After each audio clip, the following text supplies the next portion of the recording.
पहिली बातमी आहे ती रोहित पवार यांच्या संदर्भातली।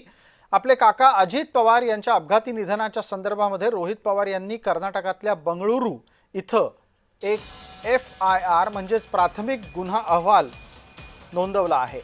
याच पुढे काय झालं हे विचारण्यासाठी रोहित पवार महाराष्ट्राचे पोलीस महासंचालक सदानंद दाते यांच्या भेटीला पोहोचले।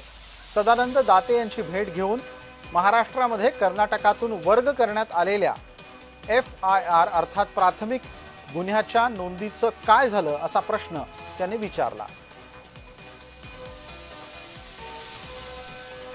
इथं येऊन फक्त मला त्यांना वस्तुस्थिती सांगायची होती की काय केस आहे, कशा पद्धतीने आम्ही माहिती गोळा केलेली, ती माहिती कशी आहे, कुठं कुठं दिलेली आहे।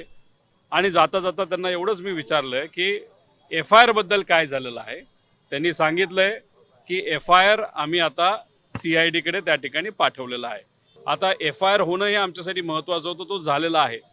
त्यामुळे बरेच दिवस मी या विषयावर कुठं बोललेलो त्या ठिकाणी आपलं दिसलं नाही, पण त्याचा अर्थ आम्ही शांत आहोत, म्हणजे आम्ही पाठपुरावा बंद केलाय असं मात्र नाही।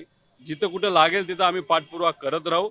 आमच्याकडे जी कुठली माहिती मिळेल ती माहिती त्या त्या अधिकाऱ्याला, त्या त्या विभागाला तिथं आम्ही देत राहू।